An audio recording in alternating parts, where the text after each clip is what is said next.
കൃഷ്ണായ വാസുദേവായ ഹരയേ പരമാത്മനേ പ്രണതക്ലേശനാശായ ഗോവിന്ദായ നമോ നമഃ. ശ്രീമദ്ഭാഗവതം ഏകാദശസ്കന്ധം അധ്യായം 14. നമ്മൾ അധ്യായം 13 കേട്ടോ. അധ്യായം 13 നമ്മൾ 37ാമത്തെ ശ്ലോകം നമ്മൾ ചെയ്തു. അതിലെന്താ പറഞ്ഞാൽ, ഈ ജീവൻ മുക്തനായാലും ആത്മസാക്ഷാത്കാരം കിട്ടിയാലും പിന്നെ എന്താണ്, ഈ പ്രാരബ്ധകർമ്മം അനുഭവിക്കാനെടുത്ത ശരീരം ആ പ്രാരബ്ധകർമ്മം മുഴുവൻ അനുഭവിക്കുന്നത് വരെ നശിക്കില്ല. അപ്പോൾ ജീവൻ മുക്തനായി ആത്മസാക്ഷാത്കാരം കിട്ടി. അങ്ങനെയുള്ളൊരു ജ്ഞാനി ഈ ശരീരത്തിൻ്റെ ഉള്ളിലിരിക്കുമ്പോഴും ശരീരത്തിനെ സംബന്ധിച്ച് എല്ലാറ്റിനെയും സ്വപ്നത്തിൽ നിന്ന് നമ്മൾ ഉണർന്നാൽ എങ്ങനെയാണ് ആ സ്വപ്നത്തിനെ കാണുന്നത് അതുപോലെ കാണും. അല്ലാതെ ഒരിക്കലും ഈ ജഗത്തിലേക്ക്, പ്രപഞ്ചത്തിലേക്ക് തിരിച്ചു വരുന്നില്ല എന്ന്. അതാണ് ജീവൻ മുക്തൻ. അതുകൊണ്ടാണ് രമണ മഹർഷിയും ശ്രീരാമകൃഷ്ണൻ പരമഹംസരും ഒക്കെ നമ്മൾ പറയുന്നുണ്ടല്ലോ, അത് അല്ലേ, ജീവൻ മുക്തനായപ്പോൾ ശരിക്കും സാക്ഷി മാത്രമായിട്ട് നിൽക്കുകയാണ്, ദേഹത്തിനെ നോക്കുകയാണ്. അപ്പോൾ ജീവൻ മുക്തനായി കഴിഞ്ഞാൽ പിന്നെ ഈ പ്രാരബ്ധകർമ്മം കഴിയണവർ ആ ശരീരത്തിലിരിക്കണം, അത് നിവൃത്തിയില്ല.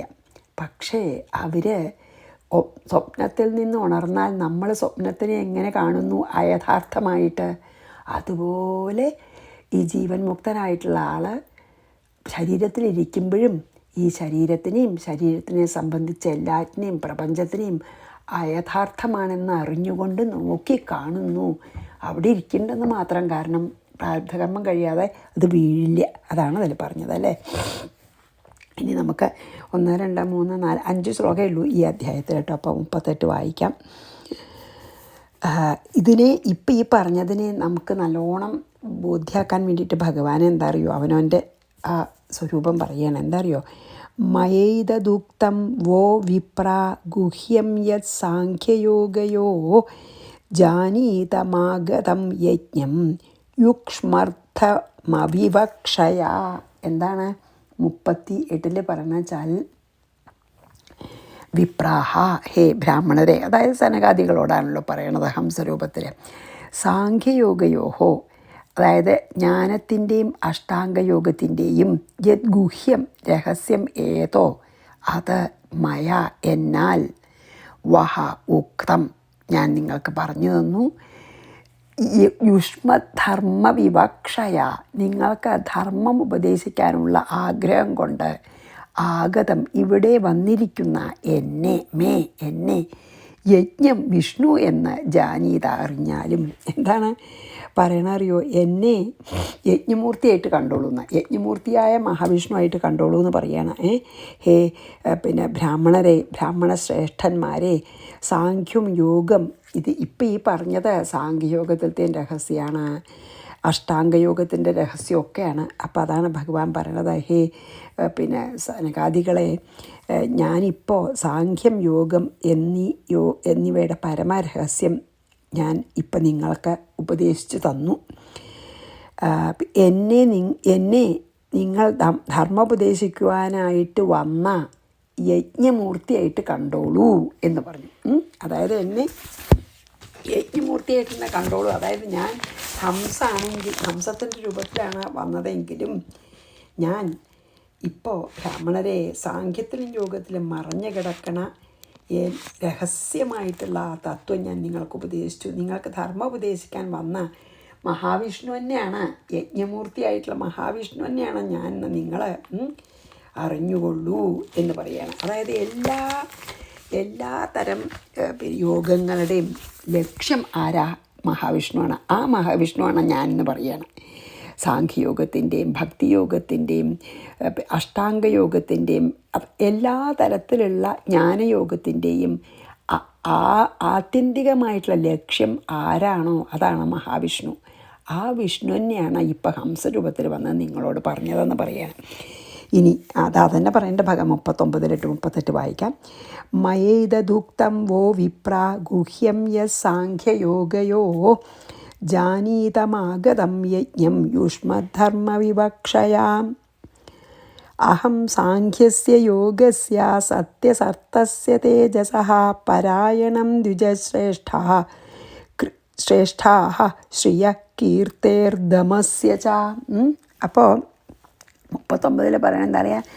ദ്വിജശ്രേഷ്ഠാഃ, ഹേ ബ്രാഹ്മണ ശ്രേഷ്ഠന്മാരെ, യോഗസ്യ അഷ്ടാംഗയോഗത്തിനും, അതായത് നമ്മൾ അഷ്ടാംഗയോഗം കണ്ടുല്ലോ ഇതിനു മുമ്പ്, സാഖ്യസ്യ അതായത് ജ്ഞാനയോഗത്തിനും, സത്യസ്യ അതൊക്കെ അനുഷ്ഠിക്കപ്പെടുന്ന എല്ലാ ധർമ്മത്തിനും, ഹൃതസ്യ ബ്രാഹ്മണങ്ങൾ അതായത് ഈ വേദത്തിലത്തെ ബ്രാഹ്മണങ്ങളിൽ അറിയപ്പെടുന്ന ധർമ്മവും, തേജസഃ പ്രഭാവത്തിനും, ശ്രിയ ഐശ്വര്യത്തിനും, കീർത്തേഹേ കീർത്തിക്കും, ദമസ്യ ഇന്ദ്രിയങ്ങളുടെ ദമനത്തിനും അതായത് ഇന്ദ്രിയങ്ങളെ ജയത്തിനും, അല്ലെങ്കിൽ ഇന്ദ്രിയങ്ങളെ നിഗ്രഹിക്കുന്നോ ജയെന്നോ എന്താ വെച്ചാൽ പറയാം, പരായണം പ്രധാന ഫലം അഹം ഞാനാണ്. ഇതിൻ്റെയൊക്കെ ഉദ്ദേശം ഞാൻ തന്നെയാണല്ലോ എന്ന് പറയുകയാണ് ഭഗവാൻ. ഈ എല്ലാ യോഗങ്ങളുടെയും ആത്യന്തികമായ ലക്ഷ്യം ഞാനാണ് പറയുകയാണ്. അതാണ് പറയണത്. യോഗം, സാഖ്യം അതായത് അഷ്ടാംഗ യോഗം, സാഖ്യം, സത്യം, ഹൃതം, തേജസ്, ശ്രീ, കീർത്തി, ദമം അതായത് ഇന്ദ്രിയ നിഗ്രഹം, ഇതിൻ്റെയൊക്കെ പ്രാപ്യസ്ഥാനം ഞാനാകുന്നു. ആ ഞാൻ തന്നെയാണ് അപ്പോൾ നിങ്ങളുടെ മുമ്പിൽ വന്ന് പറഞ്ഞതെന്ന് പറയണം. എല്ലാറ്റിൻ്റെയും പരമമായ ആശ്രയം ഞാൻ തന്നെയാണ്. എല്ലാറ്റിൻ്റെയും അവസാനം എന്നെ ലക്ഷ്യം വെച്ചിട്ടാണ് എല്ലാ യോഗങ്ങളും എല്ലാവരും അനുഷ്ഠിക്കുന്നത്. എന്താ അറിയോ, എന്താ ഈ രണ്ട് വാക്ക് പറഞ്ഞിരുന്നൂലോടെ, ഹൃദവും സത്യവും പറഞ്ഞിരുന്നു. അതിലുള്ള വ്യത്യാസം എന്താ വെച്ചാൽ, ശരിക്കും രണ്ടും സത്യമാണെങ്കിലും യഥാർത്ഥ ജ്ഞാനത്തിന് വിഷയമായിട്ടുള്ള ധർമ്മം ഹൃതം, ശരിക്കുള്ള ജ്ഞാനത്തിന് വിഷയമായിട്ടുള്ള ഹൃതം. മറ്റത് എന്താ അറിയുക, അനുഷ്ഠിക്കപ്പെടുന്ന ധർമ്മം സത്യം. അതാണത്രേ ഹൃദവും സത്യവും തമ്മിലുള്ള വ്യത്യാസം. അത് ഞാൻ വൈശ്രവണൻ്റെ എന്താ പറയുക വ്യാഖ്യാനത്തിൽ അത് കണ്ടു. അതായത് ഇതിലിപ്പോൾ നോക്കൂ, സാഖ്യയോഗവും അതായത് അഷ്ടാംഗയോഗവും സാഖ്യയോഗവും സത്യവും ഹൃതവും തേജസ്, ശ്രീ, കീർത്തി, ദമം ഇതിൻ്റെയൊക്കെ ആത്യന്തിക ലക്ഷ്യം ഞാനാണെന്ന് പറഞ്ഞുല്ലോ ഭഗവാൻ, അല്ലെങ്കിൽ ആശ്രയം ഞാനാണെന്ന് പറഞ്ഞുല്ലോ. എന്നപ്പോൾ അതിൽ ഹൃദവും സത്യവും പറയണ്ട. അപ്പോൾ ഹൃദവും സത്യം തമ്മിലുള്ള വ്യത്യാസം എന്താ വെച്ചാൽ, ഈ ജ്ഞാനത്തിന് വിഷയമായിട്ടുള്ളത് അതായത് അനുഷ്ഠിക്കേണ്ടതല്ല, ആ ജ്ഞാനം തന്നെയാണ്. അതായത് ജ്ഞാനത്തിന് വേണ്ടി മാത്രം, ജ്ഞാനം മാത്രം വിഷയമായിട്ട് ഉള്ള ധർമ്മമാണ് ഹൃതം. ആ അനുഷ്ഠിക്കപ്പെടുന്ന ധർമ്മമാണത്രേ സത്യം. എനിക്കത്രയ്ക്ക് മനസ്സിലാവുള്ളൂ. അതാണ് ഹൃദവും സത്യവും തമ്മിലുള്ള വ്യത്യാസം. അപ്പോൾ അനുഷ്ഠിക്കപ്പെടുന്ന ധർമ്മം സത്യവും, ഏതിനെയാണ് ലക്ഷ്യം വയ്ക്കുന്നത് വെച്ചാൽ ആ വിഷയമായിട്ടുള്ള ധർമ്മം ഹൃദവും എന്നാണ് ഇപ്പോൾ മനസ്സിലാക്കാൻ പറ്റുന്നത് കേട്ടോ. അപ്പോൾ അത് ഒന്ന് പറഞ്ഞു എന്ന് മാത്രം. അഹം സാഖ്യസ്യ യോഗസ്യ സത്യസർത്ഥസ്യ തേജസ പരായണം ദ്വിജശ്രേഷ്ഠ ശ്രിയ കർത്തേർദമസ്യ ച. ഇനി നമുക്ക് 40, അതിപ്പോൾ ഉപസംഹാരമായിട്ടോ ഈ അധ്യായത്തിൻ്റെ. മാം ഭജന്തി ഗുണാഃ സർവേ നിർഗുണം നിരപേക്ഷകം സുഹൃദം പ്രിയമാത്മാനം സാമ്യാസംഗാദയോ ഗുണാഃ അഗുണാഃ. അതാണ്. അപ്പോൾ 40 എന്താണ് പറയണത്? നിർഗുണഃ അതായത് ഗുണങ്ങൾക്കതീതനും, നിരപേക്ഷകം അതായത് മായയിലത്തെ ഗുണങ്ങളാൽ നിരപേക്ഷകനും, മായയിലത്തെ ഗുണങ്ങൾക്കും അതീതനാണ്. മായയിലത്തെ ഗുണങ്ങൾക്കും മായാമയമായ ബാക്കി എല്ലാറ്റിനും സുഹൃദം തൻ്റെ ഭക്തന്മാർക്ക് ഹിതം നൽകുന്നവനും അതായത് ഭക്തവത്സലനും, പ്രിയം അവരുടെ ഇഷ്ടദേവതയും, ആത്മാനം മാം ആത്മാവുമായ എന്നെ, അഗുണാഹ അതായത് ഗുണങ്ങളില്ലാത്ത അല്ലെങ്കിൽ നിത്യങ്ങളായ, സാമ്യാസംഗാതയ സാമ്യം അസംഗം മുതലായ, സാമ്യം അസംഗമാണ് കേട്ടോ, ഗുണാഹ ഗുണങ്ങൾ മാം ഭജന്തി എന്നെ പ്രാപിക്കുന്നു. എന്താ പറഞ്ഞ വെച്ചാൽ ഈ സാമ്യം വെച്ചാൽ സമഭാവന, അതാണ്. അപ്പോൾ സമഭാവന, നിസ്സംഗത മുതലായ ഗുണങ്ങളെല്ലാം നിർഗുണനും ഒന്നിനെയും അപേക്ഷയില്ലാത്തവനും ആത്മസ്വരൂപനും അതുകൊണ്ട് തന്നെ എല്ലാവർക്കും വളരെ പ്രിയപ്പെട്ടവനും ഭക്തവത്സലമായ എന്നെ സദാ ഭജിക്കുന്നു എന്നാണ് ഇതിൽ പറഞ്ഞത്. അതായത് ഭഗവാൻ തന്നെ പറയാണ്, എന്താ അറിയോ, പിന്നെ ഞാൻ നിർഗുണനാണ്, നിരപേക്ഷനാണ്, ഭക്തവത്സലനും സുഹൃത്തുമാണ്, എല്ലാവരുടെയും പ്രിയനാണ്, ഞാൻ ആത്മാവുമാണ്. അങ്ങനെയുള്ള എന്നെ നല്ല സമഭാവനയും അനാസക്തി തുടങ്ങിയ പിന്നെ സർവ്വഗുണങ്ങളും എന്നെ ആശ്രയിക്കുന്നു. മീൻസ് ശരിക്കും പറയാച്ചാൽ എന്നിൽ ഭക്തി ഉണ്ടെങ്കിൽ ഗുണാതീതനായി ഭവിക്കാം. സകാമായിട്ടുള്ള പ്രാർത്ഥനയൊക്കെ നമുക്ക് ശരിക്കും ഭക്തി ഉണ്ടാകുമ്പോൾ ഇല്ലേണ്ടേ. അതാണ് ഭഗവാൻ ഇതിൽ പറഞ്ഞത്. എല്ലാ അതായത് നല്ല സമഭാവന, നിസ്സംഗത തുടങ്ങിയിട്ടുള്ള ഗുണങ്ങൾക്ക് അതീതമായ എല്ലാ നന്മകളും എന്നെ ആശ്രയിക്കുന്നു. അതാണ് പറഞ്ഞത് അല്ലേ. കാരണം എന്താ കാരണം, ഭഗവാൻ നിർഗുണനാണ്. അപ്പം നമുക്കും ഗുണങ്ങൾക്ക് അപ്പുറത്ത് പോയാലല്ലേ ഗുണാതീതനെ പ്രാപിക്കാൻ പറ്റുള്ളൂ അല്ലേ. അവസ്ഥകൾക്കപ്പുറത്തിരിക്കുന്ന ആളെ പ്രാപിക്കണമെങ്കിൽ അവസ്ഥകൾക്ക് അതീതമായി പോകണം.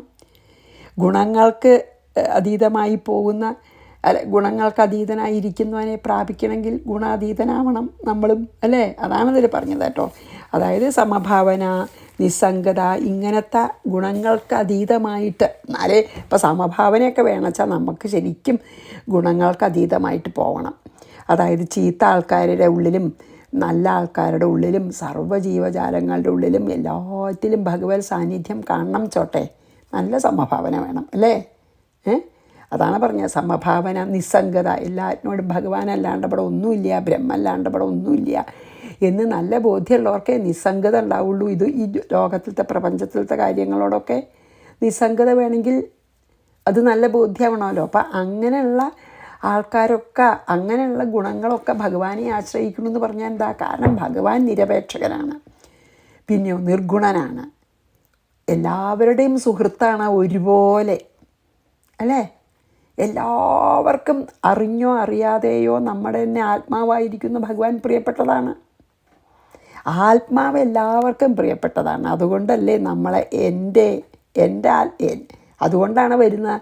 അൾട്ടിമേറ്റ്ലി നമ്മളൊക്കെ എൻ്റെ കുട്ടിയോളാ, എൻ്റെ ഭർത്താവ്, എൻ്റെ ഗൃഹം, എൻ്റെ ധനം എന്നൊക്കെ പറഞ്ഞ അൾട്ടിമേറ്റ്ലി നമ്മളോടുള്ള സ്നേഹം കൊണ്ടാണ്. നമ്മൾ ശരിക്കാരാ? ആത്മാവ്. നമ്മൾ ഈ ദേഹമല്ലല്ലോ ശരിക്ക്, നമുക്ക് തോന്നുന്നുണ്ടെങ്കിലും നമ്മൾ ശരിക്കും ആത്മാവാണ്. അപ്പോൾ നമ്മൾ ശരിക്കും എല്ലാവരെയും സ്നേഹിക്കുന്നതൊക്കെ ഈ ആത്മാവിനോടുള്ള സ്നേഹം കൊണ്ടാണ് അൾട്ടിമേറ്റ്ലി. അപ്പോൾ ഭഗവാൻ പറഞ്ഞത് എന്താ വെച്ചാൽ, ഞാൻ സുഹൃത്തായിട്ട് ഏറ്റവും അടുത്ത് നിങ്ങളുടെ അടുത്തിരിക്കുന്നു. അപ്പോൾ ഈ ഈ സമഭാവന എന്തൊക്കെ എന്നെ ആശ്രയിക്കണമെന്ന് പറഞ്ഞാൽ എന്താ, നമുക്കതിനൊക്കെ അതീതമായി പോയാൽ നമ്മുടെ തന്നെ ഉള്ളിലെ ഏറ്റവും അടുത്തിരിക്കണം നമ്മുടെ ആത്മാവിനെ പ്രാപിക്കാം. അതാണ് ഇതിൽ വളരെ നല്ലൊരു ആലോചിച്ച് നോക്കിയാൽ നമുക്ക് ശരിയല്ലേ. നമ്മുടെ ഉള്ളിൽ തന്നെയുള്ള ആത്മാവ് ആണ് ഭഗവാനെ. അത് നമ്മളറിയാതെ നമ്മൾ ദേഹാന്ന് വിചാരിക്കുകയാണല്ലോ. അപ്പോൾ ഈ ഭഗവാൻ പറയണത് എന്താ വെച്ചാൽ, ഞാൻ നിരപേക്ഷകനാണ്. അപ്പോൾ അങ്ങനെ നിങ്ങളും അങ്ങനെയായാൽ എന്നെ പ്രാപിക്കും.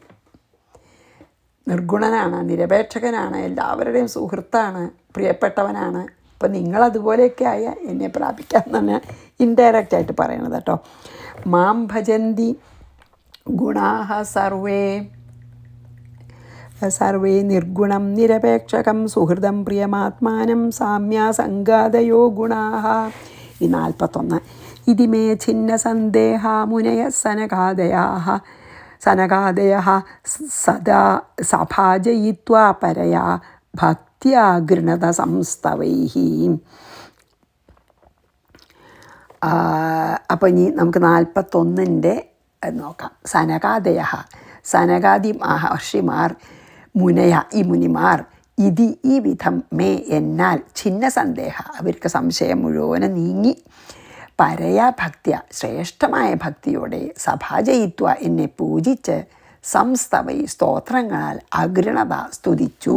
എന്താ ഭഗവാൻ പറഞ്ഞ്, ഈ സനകാദി മഹർഷിമാർ ഇപ്രകാരം എന്നാൽ, ഇതൊക്കെ ഉദ്ധവനോടും പറയുകയാണല്ലോ, സനകാദി മഹർഷിമാർ ഇപ്രകാരം എന്നാൽ ഉപദേശിക്കപ്പെട്ടപ്പോൾ അവരുടെ സംശയം മുഴുവൻ നിവൃത്തമായിട്ട് എന്നെ വന്ദിച്ച് പരമഭക്തിയോടെ സ്തുതിച്ചു എന്നാണ് പറയുന്നത്. അതിപ്പോൾ അത് പിന്നെ എന്താണ് ശരിക്കും പറയാച്ചാൽ പിന്നെ ഉദ്ധവനോട് പറയുകയാണല്ലോ, ഹംസമായി വന്ന് സനകാദികളോട് ഞാൻ എന്ത് പറഞ്ഞു എന്ന് ഭഗവാൻ ഉദ്ധവനോട് പറയുകയാണ്. അപ്പോൾ അതും കൂടി പറഞ്ഞ് ഉപസംഹരിക്കണമല്ലോ. ഞാൻ ഇങ്ങനെയൊക്കെ സനകാദികളെ ഉപദേശിച്ചപ്പോൾ അവരുടെ സംശയങ്ങൾ മുഴുവൻ നിവൃത്തമായി. എന്നിട്ട് അവരെന്നെ വന്ദിച്ച് ഭക്തിയോടുകൂടി നമസ്കരിച്ച് ദിവ്യമായ സ്തോത്രങ്ങളെ കൊണ്ട് എന്നെ സ്തുതിച്ചു എന്ന് പറയാം.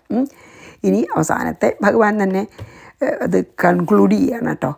പിന്നെ ഇതിമേ ഛിന്നസന്ദേഹ മുനയ സനകാദയ സഭാജയിത്വാ പരയാ ഭക്തിയാ ഗൃണത സംസ്തവൈഹി. ഇനി 42 തൈരഹം പൂജിത സമ്യക് സംസ്തുത പരമർഷിഭി പ്രത്യയായ സ്വകം ധാമ പശ്യത പരമേഷ്ഠിനഃ. അവസാനത്തെ ശ്ലോകം.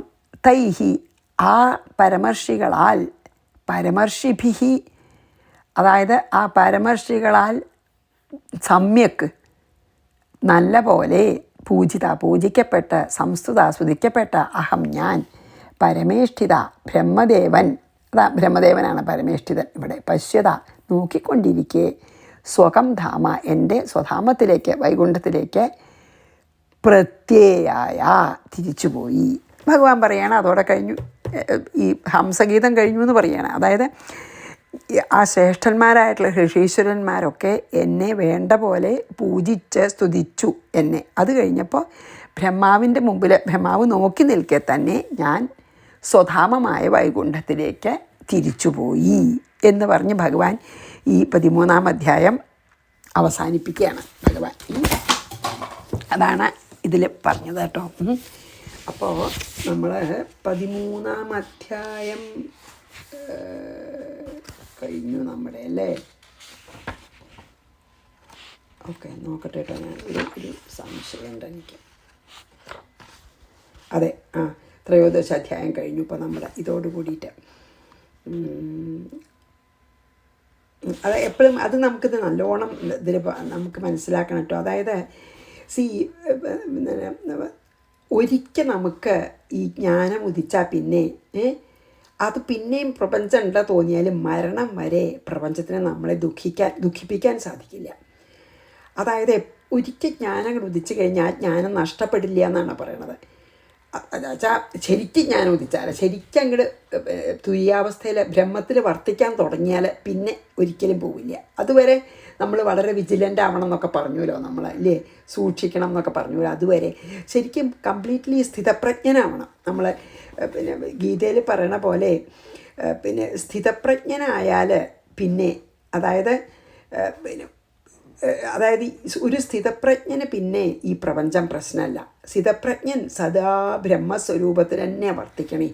വസ്ത്രം മാറണ പോലെ ഈ ദേഹം വന്നു ചേരുന്നു പോണു, അല്ലാതെ ദേഹം ഉൾപ്പെടെയുള്ള ഈ പ്രപഞ്ചത്തിൽ നിന്ന് എപ്പോഴും സദാ ഉണർന്നിരിക്കുന്നവനാണ് സ്ഥിതപ്രജ്ഞൻ. അതാണ് ജീവൻ മുക്തൻ, എപ്പോഴും ഉണർന്നിരിക്കുന്നവനാണ്. അദ്ദേഹത്തിന് എങ്ങോട്ട് നോക്കിയാലും ബ്രഹ്മം മാത്രമേ കാണാൻ സാധിക്കൂ, വേറെ ഒന്നും അവർക്ക് ഉണ്ടെന്ന് തോന്നുന്നില്ലേ.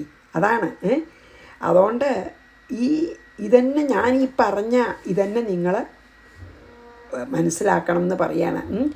ഞാൻ ശരിക്കന്നെ നിങ്ങൾക്ക് സത്യം ഉപദേശിക്കാൻ, പരമരഹസ്യമായിട്ടുള്ള ഈ തത്വം ഉപദേശിക്കാൻ വന്ന ശരിക്കന്നെ ഞാൻ ആ പരമാത്മാവ് തന്നെ ആണ്. അതായത് ഞാനാണ് എല്ലാ നന്മകൾക്കും എല്ലാ അറിവുകൾക്കും ഒക്കെ ഇരിപ്പിടമായിട്ടുള്ള ഞാൻ തന്നെയാണ് അപ്പോൾ ഹംസരൂപത്തിൽ വന്ന് നിങ്ങളോട് പറഞ്ഞത് എന്ന് പറഞ്ഞിട്ടാണ് നിർത്തുന്നത്. അപ്പോൾ അത് നമ്മൾ നല്ലോണം മനസ്സിലാക്കണം. ഒരിക്കൽ നമുക്ക് ജ്ഞാനം അങ്ങോട്ട് ഉദിച്ച് കഴിഞ്ഞാൽ പിന്നെ സ്ഥിതപ്രജ്ഞനായി കഴിഞ്ഞാൽ പിന്നെ പ്രപഞ്ചത്തിലേക്ക് തിരിച്ചു വരണ പ്രശ്നം തന്നെ ഇല്ല എന്നാണ് നമ്മൾ കണ്ടത്. അപ്പോൾ ഞാൻ ഇതൊന്നും മനസ്സിലായിട്ടല്ല കേട്ടോ ഞാൻ പറയണത്, പറയാൻ ശ്രമിക്കാമെന്ന് മാത്രമേ ഉള്ളൂ. അപ്പോൾ നമ്മൾ ഈ 13-ാം അധ്യായം വളരെ വളരെ പ്രധാനമാണെന്ന് പറയുന്നുണ്ട്. അപ്പോൾ അതിലത്തെ ഞാൻ ചുരുക്കിയിട്ടൊന്ന് പറയാൻ പറ്റുമോ നോക്കാം. അത് എത്ര സക്സസ്ഫുൾ ആവുമെന്ന് എനിക്കൊന്നും അറിയില്ല കേട്ടോ. പക്ഷെ ഭഗവാന്റെ അനുഗ്രഹത്തോടു കൂടി അതൊന്ന് പറയാൻ ശ്രമിക്കാം.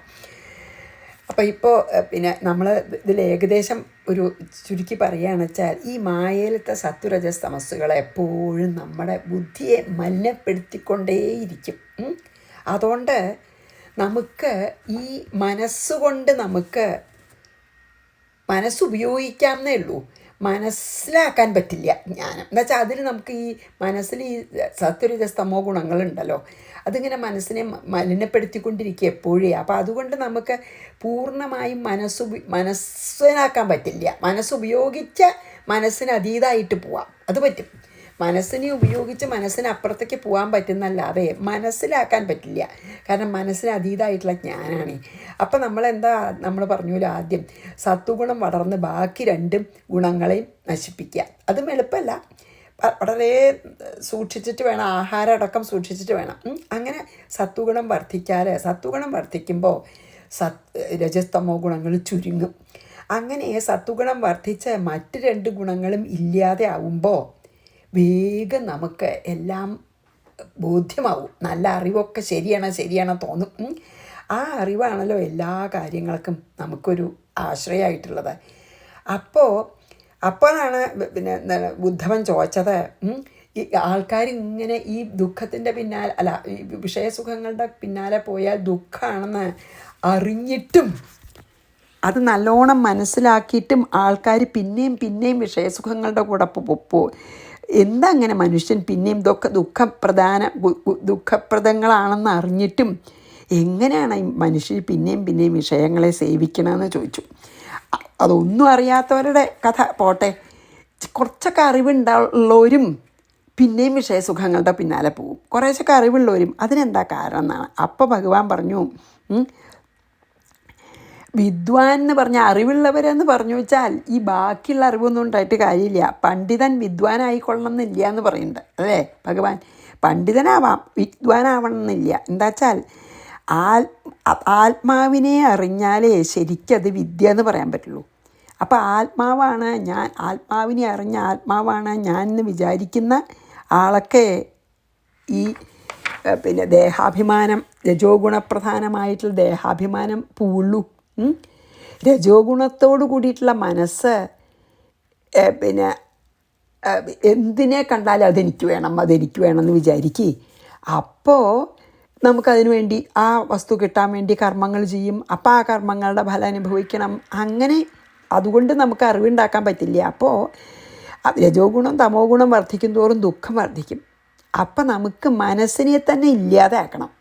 മനസ്സുപയോഗിച്ചിട്ട് മനസ്സുള്ളിടത്തോളം കാലം നമുക്ക് ഇങ്ങനെ തന്നെയാണ്. കാരണം 3 ഗുണങ്ങളും ഉണ്ട് കംപ്ലീറ്റ്ലി. സത്വം കംപ്ലീറ്റ്ലി ആയാലും ഇടയ്ക്കിടയ്ക്ക് ഈ രജോ ഗുണവും നമ്മുടെ പൂർവ്വജന്മ വാസന കൊണ്ട് രജോ ഗുണമൊക്കെ തിരിച്ചു വരും. അപ്പോൾ മനസ്സിനെ നമുക്ക് നശിപ്പിക്കുക തന്നെ വേണേ. അപ്പോഴാണ് പിന്നെ എന്താണ്, അപ്പോൾ അതിന് വേണ്ടിയിട്ടാണ് ആ മനസ്സിനെ എങ്ങനെ നശിപ്പിക്കാമെന്ന് പറയാനാണ് ഹംസഗീത പിന്നെ ഭഗവാൻ പറയണത്. ഹംസമായിട്ട് വന്നു. അപ്പോൾ ബ്രഹ്മാവിനോട് ചോദിച്ചു. ബ്രഹ്മാവിനെ അറിയില്ല. ബ്രഹ്മാവ് ഭഗവാനെ സ്മരിച്ചു. ഹംസരൂപത്തിൽ വന്നു. അങ്ങ് ആരാണെന്ന് ചോദിച്ചു എന്ന് പറഞ്ഞില്ലേ നമ്മളെ 3 ശ്ലോകം കൊണ്ട് അങ്ങ് ആരാണെന്നുള്ളതിനെ പിന്നെ ചോദിച്ചു അല്ലേ. അപ്പോൾ പിന്നെ എന്താ ശരിക്കും ചോദിച്ചത്, പിന്നെ എന്താണ്, പിന്നെ എന്താ പറയുക, ബ്രഹ്മാവിനോട് അറിയോ, പിന്നെ എന്താ പറയുക, സനകാദികളുടെ സംശയം എന്തായിരുന്നു വെച്ചാൽ ഈ മനസ്സ് അല്ലെങ്കിൽ അന്ധക്കരണം ഗുണമയാണ്, ഗുണങ്ങൾ ഉണ്ടാവണതും അന്ധക്കരണത്തിലാണെന്ന് പറഞ്ഞു. അപ്പോൾ എങ്ങനെയാണ് ഈ ഗുണങ്ങളെയും മനസ്സിനെയും നമ്മൾ മാറ്റി നിർത്തുക? അതായത് ഗുണങ്ങൾ ഇല്ലാത്ത ശുദ്ധ മനസ്സാക്കാൻ എങ്ങനെ പറ്റും എന്നൊക്കെയല്ലേ ചോദിച്ചത്. അതായത് ഗുണങ്ങൾ നീങ്ങലാണ് അന്ധക്കരണ ശുദ്ധി എന്നും അന്ധക്കരണ ശുദ്ധി ഇല്ലാണ്ട് ഭക്തി ഉണ്ടാവില്ല എന്നൊക്കെ ശാസ്ത്രങ്ങൾ പറയുന്നുണ്ട്. പക്ഷെ ഗുണങ്ങളും അന്ധക്കരണവും അങ്ങനെ കൂടിച്ചേർന്നിരിക്കുക, മനസ്സും കൂടിച്ചേർന്നിരിക്കുക. അപ്പോൾ എങ്ങനെ അകറ്റാമെന്ന്, ഗുണങ്ങൾ നീങ്ങി അന്ധക്കരണം ഉണ്ടാവുമോ എന്നാണ് ചോദ്യം അല്ലേ. അപ്പോൾ ബ്രഹ്മദേവന് പിന്നെ എന്താണ് അത് പറയാൻ പറ്റാത്തതുകൊണ്ടാണ് ഭഗവാൻ ഹംസരൂപത്തിൽ വന്നതല്ലേ. അപ്പം ഭഗവാനോട് ചോദിക്കുകയാണ് അങ്ങ് ആരാണെന്ന് അല്ലേ. അങ്ങ് ആരാണ് ചോദിച്ചപ്പോൾ ആ ചോദ്യത്തിന് എന്നെ തിരിച്ചടിച്ച് ഭഗവാൻ പറഞ്ഞു. എന്താ പറയണേ, ശരീരവും ആത്മാവും രണ്ടും ചേർന്നതാണ് ഒരു വ്യക്തി എന്ന് പറയണത് അല്ലേ. ഇതിൽ ശരീരം വെറും പഞ്ചഭൂതങ്ങളെ കൊണ്ട് നിർമ്മിതമാണ്, വളരെ ടെമ്പററിയാണ്. ആത്മാവാണെങ്കിൽ നിത്യവസ്തുവാണ്. അപ്പോൾ ഒരാൾക്ക് ഇപ്പോൾ ഒരു ശരീരം അറിഞ്ഞാൽ എല്ലാ ശരീരവും അതുപോലെ തന്നെ എല്ലാം പഞ്ചഭൂത നിർമ്മിതമാണ്. അതേപോലെ തന്നെയാണ് പിന്നെ ആത്മാവിനെ ഒരിക്കൽ അറിഞ്ഞാൽ പിന്നെ, അപ്പോൾ അങ്ങ് ചോദിച്ച ഈ ചോദ്യം ആത്മാവിനെ പറ്റിയാണെങ്കിലും ആത്മാവ് ഒന്നേ ഉള്ളൂ, ആത്മാവല്ലാതെ ഇവിടെ വേറെ ഒന്നുമില്ല. അപ്പോൾ രണ്ടാമതൊന്നുണ്ടെങ്കിലല്ലേ അങ്ങ് ആരാണോ ചോദിക്കണ്ടു. അപ്പം അങ്ങക്ക് ആത്മബോധം, ആത്മതത്വം അറിയില്ല, അതുകൊണ്ടാണ് അങ്ങനെ ചോദിച്ചത്. ആത്മാവാണ് ഞാൻ എന്നറിഞ്ഞിരുന്നു, ഇവിടെ ആത്മാവ് മാത്രമേ ഉള്ളൂ, ബ്രഹ്മം മാത്രമേ ഉള്ളൂ എന്ന് അറിഞ്ഞിരുന്നു എങ്കിൽ എന്നോട് അങ്ങ് ആരാണോ ചോദിച്ചിട്ടുണ്ടാവില്ല. ഇനി ദേഹമാണ്, എൻ്റെ ഈ ഹംസരൂപത്തിലുള്ള ദേഹത്തിനോടാണ് ആരാണോ ചോദിക്കണമെന്ന് വെച്ചാൽ അതിനും അർത്ഥമില്ല.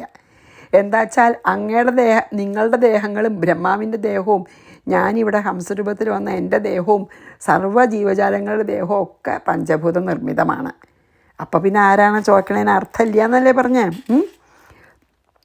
അപ്പോൾ തൻ്റെ ആത്മാവിനെയും ശരീരത്തെയും അറിയാത്തത് കൊണ്ടാണ് അങ്ങ് ഈ ചോദ്യം ചോദിച്ചത് എന്ന് ശരിക്കും പറഞ്ഞു.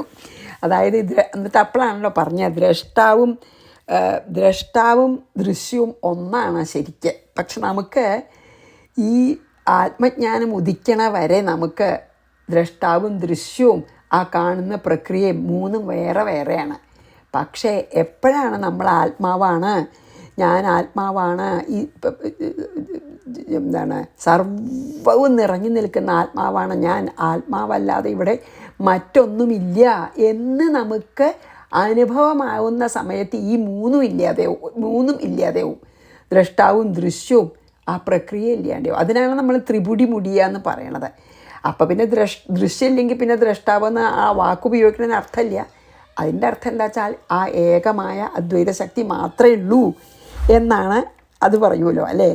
പിന്നെ എന്താണ്, നമ്മുടെ ദുഃഖത്തെ അനുഭവിക്കുന്നത് ഗുണങ്ങളോ അന്ധകരണമോ ഒന്നുമല്ല, ജീവനാണ്. അതുകൊണ്ട് നമുക്ക് ജീവനാണ് ജ്ഞാനം വേണ്ട. ആ ജീവൻ ആത്മാവാണെന്ന് മനസ്സിലാക്കി വേണ്ടൂ. എളുപ്പമാണ്, പക്ഷെ ഏറ്റവും വിഷമമാണ്.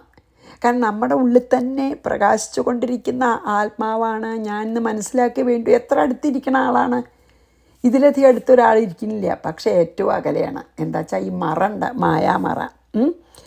അതാണ് ഈ സ്വരൂപത്തെ അറിയാൻ കഴിയാത്ത അജ്ഞാനിയോടാണ് എന്ത് പറയണത്, ഈ ഗുണങ്ങൾ അകലണം, മനഃശുദ്ധി വരണം എന്നൊക്കെ പറയണത്. അതായത് മനഃശുദ്ധി വന്നു കഴിഞ്ഞാൽ മനസ്സിന് അതീതമായിട്ട് പോകാൻ പറ്റും, ഗുണങ്ങൾക്ക് അതീതമാവും, അപ്പം ഭഗവാനെ പ്രാപിക്കും. പക്ഷേ അജ്ഞാനം ഉള്ളിടത്തോളം കാലം നമുക്കത് പറഞ്ഞു കൊടുക്കണം, മനഃശുദ്ധി വേണം, അതുകൊണ്ട് ഗുണങ്ങളെ അകറ്റൂ എന്നൊക്കെ പറയണമല്ലോ. അതാണ് ഈ എല്ലാ ജീവജാലങ്ങളുടെയും മനസ്സ് തന്നെയാണ് ഈ പ്രപഞ്ചം. മനസ്സടങ്ങിയാൽ പ്രപഞ്ചമില്ല. നമുക്കത് അറിയാലോ, രാത്രി ഉറങ്ങുമ്പോൾ അല്ലേ, സുഷുപ്തിയിൽ പ്രപഞ്ചമില്ല. അപ്പോൾ മനസ്സല്ലാതെ വേറെ ഒരു സംസാരം ഇവിടെ ഇല്ല. മനസ്സടങ്ങിയാൽ പ്രപഞ്ചം അടങ്ങി. മനസ്സിൻ്റെ ലയം തന്നെയാണ് സംസാരത്തിൻ്റെ ലയം. അത് നമ്മൾ അവസ്ഥാത്രയത്തിലേക്ക് ആലോചിച്ച് നമ്മൾ മനസ്സിലാക്കാൻ പറഞ്ഞില്ലേ, 3 അവസ്ഥ. അതിലെല്ലാറ്റിലും ഒരുപോലെ സാക്ഷിയായി നിൽക്കുന്ന ശക്തിയാണ് നമ്മുടെ ആത്മാവ്. അപ്പോൾ കളിവിളക്ക് പോലെയാണ് അല്ലേ, അരങ്ങത്തെ വിളക്ക് പോലെ. ആര് വന്നാലും വിളക്കിന് വ്യത്യാസമില്ലല്ലോ. അതുപോലെ എത്രയോ ശരീരങ്ങളെടുത്തു, എന്തൊക്കെയോ നാടകങ്ങൾ നടന്നാലും ഇതെല്ലാം നോക്കി നിൽക്കുന്ന ആത്മാവിന് അതൊന്നും ബാധിക്കണില്ല അല്ലേ. അപ്പോൾ പിന്നെ മനസ്സിൻ്റെ വിലയം തന്നെയാണ് പരമശ്രേയസ് എന്ന് ഭഗവാൻ പറഞ്ഞു എന്ന് പറഞ്ഞ് നമുക്കിവിടെ നിർത്താം. ഇനി 14-ാം അധ്യായത്തിലേക്ക് നാളെ കടക്കാം. ശ്രീകൃഷ്ണാർപ്പണമസ്തു. സർവത്ര ഗോവിന്ദനാമ സങ്കീർത്തനം. ഗോവിന്ദ ഗോവിന്ദ. ഗുരുവായൂരപ്പ ശരണം.